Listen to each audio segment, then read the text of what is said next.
आज देश में बजट पेश हो रहा है, तो उस पर आप क्या कहना चाहते हैं? क्या उम्मीदें हैं इस बजट से आपको? उम्मीद तो बहुत कुछ था, पर वो हुआ नहीं है।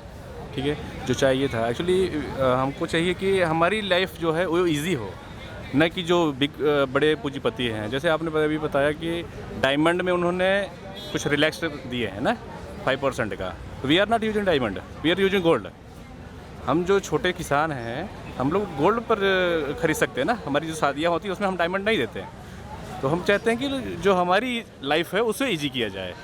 ठीक है, मोबाइल का जो रिचार्ज है उसे कितना बड़ा कर दिया गया, कितना महंगा हो गया था। शायद कुछ रिलैक्स दिया गया है, आई डोंट नो, बट जो रिलैक्स दिया है शायद वो सफिशिएंट नहीं है। किसानों के लिए भी काफ़ी कुछ चाहिए अभी। जैसे कि खेती वगैरह में बढ़ावा देने के लिए इस बार का बजट बढ़ाया गया है, तो मतलब कि इस बार मतलब बजट बढ़ाया गया खेती के लिए, तो उसमें और क्या होना चाहिए था?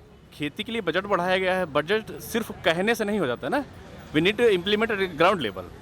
किसानों के साथ में क्या हो रहा है वो देखना पड़ेगा ग्राउंड लेवल में। आप देखिएगा कि ग्राउंड में आप हम दिल्ली की ही बात नहीं करते हैं।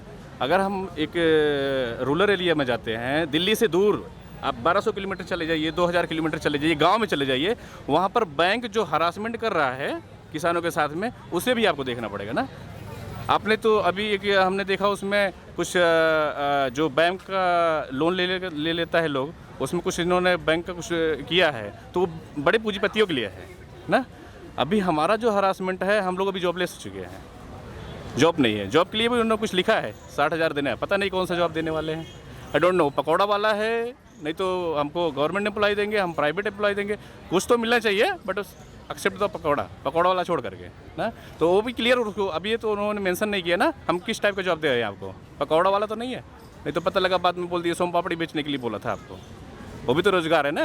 तो ऐसा स्टूपिड टाइप वाला तो नहीं ठीक है। जैसे कि अभी बताया गया कि जैसे कि अभी रेल मंत्रालय में इस बार 2022-23 के बजट में उनका टारगेट है कि 400 से ज़्यादा लगभग वंदे भारत जैसी ट्रेनों को और चलाया जाएगा। तो उससे मतलब कि उनका क्या आगे का प्लान है? वंदे भारत पे चलता कौन है? वंदे भारत का चलता कौन है? बनारस से लेकर के आप अगर दिल्ली का देखेंगे तो क्या भाड़ा है मालूम है ना। हम 300-400 में वहाँ से यहाँ आने वाले हैं, तो हमारे लिए नॉर्मल ट्रेनें चलाइए ना। आपने वो एसी वालों के लिए क्यों सोच रहे हैं? हम चाहते हैं कि एसी वालों के नीचे सोचिए, because actually they are sitting in AC, so they are planning to in AC. मतलब उनका माइंड सेटअप है कि इनको क्या चाहिए लोगों को। हमको एसी नहीं चाहिए भाई, हमको पहले खाना तो दे दो। खाने वाले हमारा क्या दिया? खाने के लिए उन्होंने कुछ दिया? कुछ नहीं दिया ना खाने के लिए। अभी हमारी स्थिति ऐसी नहीं है कि हम मतलब इन्होंने ऐसी बना दी है हमारी स्थिति कि हमको नमक बांट रहे हैं। आप देख रहे हैं ना, अभी गाँव में नमक बट रहा है ना। क्यों? जो इस बार का जो बजट पेश हो रहा है, उससे आपकी क्या उम्मीद है, क्या क्या होनी चाहिए थी जो इस बजट में नहीं हुआ है? हाँ, उसमें था कि हमको नमक नहीं चाहिए, हमको रोजी चाहिए, हमको जॉब चाहिए। जॉब मिलेगा तो हमें जो है हम इंडिपेंडेंट हो जाएंगे। ठीक है, हमारी सैलरी बढ़नी चाहिए, हमें जॉब मिलना चाहिए। जिनके पास जॉब नहीं है, वैकेंसीज निकलनी चाहिए। जो सबसे इम्पोर्टेंट है कि सब चीज़ का एक ड्यूरेबिलिटी होनी चाहिए, एक दायरा होना चाहिए। ठीक है, जैसे हमारा चुनाव का इलेक्शन होने के बाद में एक टाइम पीरियड रहता है कि उसी टाइम पीरियड में वो हो जाएगा, उसका रिजल्ट आ जाएगा। सेम ऐसे हमारे एग्जामिनेशंस भी होने चाहिए, जॉब्स के लिए भी होना चाहिए कि आपकी अगर 23 से 24 साल एज हो गई तो गवर्नमेंट मैंडेटरी उन्हें जॉब देनी चाहिए। ऐसा एक प्लानिंग लाना चाहिए। ठीक है, अभी वो चीज़ नहीं हो पा रही है। ये सब तो हम जब बजट में ही है ना, हमारे लिए बन रहा है, लेकिन हमारे लिए वो रिलैक्स नहीं दे पा रहा है, क्योंकि वो प्लानिंग बेहतर नहीं है ना। जी, जैसे कि अभी इस बार के बजट में बताया गया है कि अब 2022-23 में 5G भी लॉन्च होगा, जिसका कि एयरटेल और जियो ने पहले से ही उसका प्रोसेस में चल रहा है, उसका ट्रायल हो रहा है। तो इससे 5G आने से क्या ग्रामीण क्षेत्रों में इसका कुछ फ़ायदा होगा? नहीं, इससे जियो को फ़ायदा होने वाला है।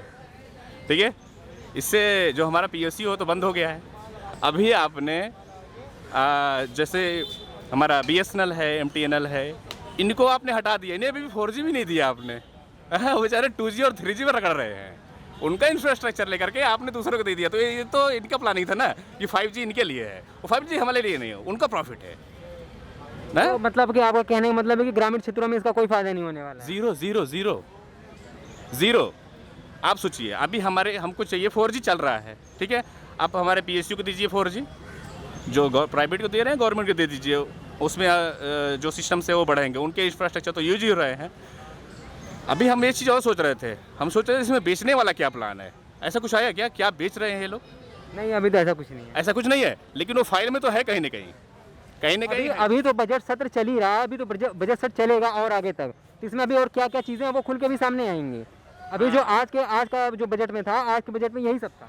आज के बजट में यही सब था। जब उसे क्लासिफाई किया जाएगा, उसके अंदर और जो चीज़ें हैं वो निकल के आएंगी, तो उसमें आएगा क्या क्या बेचा जा रहा है ना। एयर इंडिया भी का, ठीक है, उसका जो फाइनेंस आया, उसका जो फंड आया, मे बी उसे यूटिलाइज किया जा रहा होगा यहाँ पर ना। तो हमको अभी 5G नहीं चाहिए था, हमको चाहिए था 4G जो चल रहा है उसी की चलने दीजिए, लेकिन हमें पहले रोटी दे दो भाई, बाद में देना हमको। 4G के साथ डेवलपमेंट चाहिए था, रोजगार चाहिए था लोगों को। हाँ, 4G के साथ में लोगों को रोजगार चाहिए था। डेवलपमेंट मतलब क्या होता है? Development, APJ Abdul Kalam sir ने एक चीज़ कहा था कि अगर आपके पास बड़ी बड़ी बिल्डिंगें हैं ना, इसका मतलब आप सबको संतुष्ट नहीं कर सकते, क्योंकि सबको पहले खाना चाहिए ना। We need food. पैसे हम आपसे नहीं मांग रहे हैं, हम नहीं कह रहे हैं हमको राशन की दुकान में हमको खड़े कर दो, ये तो फिर आप हमारे ऊपर एहसान बनाते हो, हमको नमक दे रहे हो, ये दे रहे हो करके। हमको जॉब दे दो। आपने जॉब के लिए क्या दिया, जॉब क्रिएट कैसे हो, ठीक है। ये नहीं कि हमारे पास जो पुरानी जॉब हैं उसी को लेकर चले हैं, फिर आप बोलोगे पॉपुलेशन बढ़ गया, ये बढ़ गया, वो सब होने वाला है और वो होता रहेगा। वो चीज़ आपको सोचना पड़ेगा। 47 में क्या था और आज क्या क्या है, दोनों को पॉपुलेशन में बहुत डिफरेंसेस है, ठीक है। फिर उसके लिए देखना चाहिए था जॉब नया क्रिएट कैसे हो रहा है। 4G से 5G आप आ जा रहे हैं तो जॉब नहीं क्रिएट हो रहे हैं। न्यू टेक्नोलॉजी आप लेकर आ रहे हैं, ठीक है, बेहतर है, लेकिन उससे जॉब क्रिएट नहीं हो रहे। पहला। सेकंड है कि हम सोचते हैं यार अभी तो 4G हम हर जगह इंप्लीमेंट नहीं कर पाए हैं, फिर 5G में कैसे जंप कर गए। जंप इसके लिए क्योंकि वो पूंजीपतियों के देना था, ठीक है, इसके लिए जंप किए। हमको तो अपना घर बचाना ना कि हम दूसरे घर बनाने के लिए जा रहे हैं। अभी हमको अपने घर बचाना है।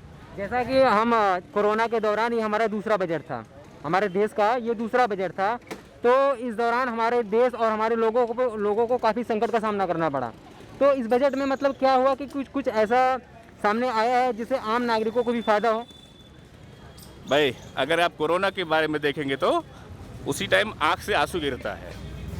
आप सोच सकते हैं हमारी स्थिति ये है प्रेजेंटली, और ये हो गई थी उसी कोरोना टाइम में कि एक लेडीज़ जा रही है, उन डिलीवरी है और वो रास्ते में ही उनको जो है डिलीवरी हो गई, उनको प्रेग्नेंट थी ना।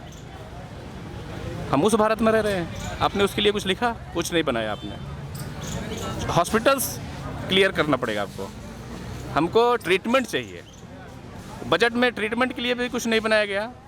एजुकेशन जो महंगी हो रही है उसके लिए कुछ नहीं बनाया गया। एजुकेशन सस्ता करने के लिए कुछ बात हुआ क्या? नहीं हुआ।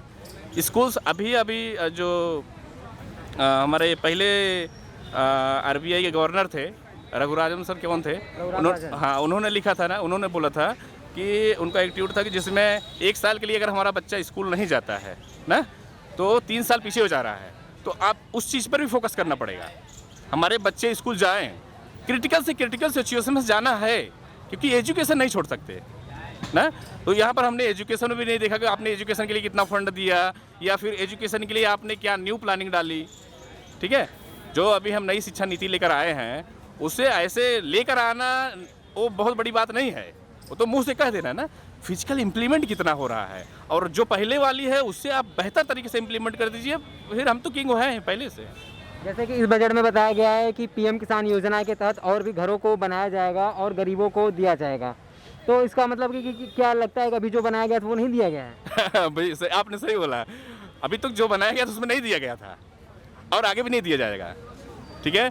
PM किसान का जो PM आवास योजना का जो बात है ना, वो एक प्रकार का समझ लीजिए कि छलावा है ना। छलावा कैसे है कि जब आपने उस 5 साल में या 10 साल में नहीं पूरा कर पाए थे, 5 साल में नहीं पूरा कर पाए थे पहले वाले में, तो इस वाले में भी आपने लेकर आया, तो इसके पहले वाले बजट तक पूरा नहीं कर पाए थे, अभी आप ला रहे हैं। इसका मतलब आपका प्लानिंग फेलियर है, आप समझ ही नहीं पा रहे हो किसको देना किसको नहीं देना या कितना देना है।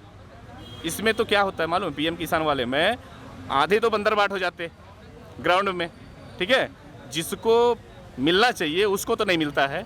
जिसको जैसे कि इस बार कर दिया कि लाभार्थियों को वो जो उनका अमाउंट होता है वो डायरेक्ट उनके खाते में आएगा, तो इसमें बंदरबाट कैसे हो सकता है? हाँ, उसके अकाउंट में आने का एक प्रोसेस होता है, उस प्रोसेस से बंदरबाट हो जाती है। अच्छा, जैसे कि प्रधानमंत्री के द्वारा जनधन खाता योजना खोला गया था, ताकि ये जीरो पेमेंट से खोला गया था सिर्फ इसलिए कि हमारे गरीब भाइयों को इसका सीधा लाभ मिल सके।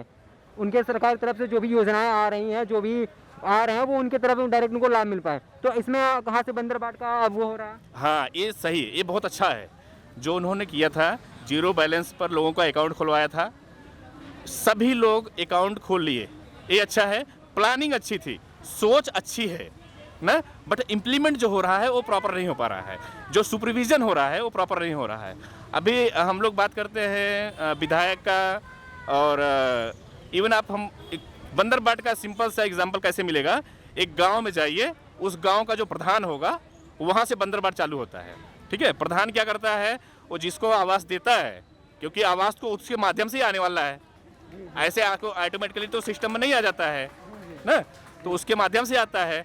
तो वहाँ पर होता क्या है कि प्रधान पैसा लेता है उससे, सिक्रेटरी के नाम पर या इसके नाम पर, उसके नाम पर। तो प्रधान की भी एक आय की जो स्रोत है उसका यही बन जाता है।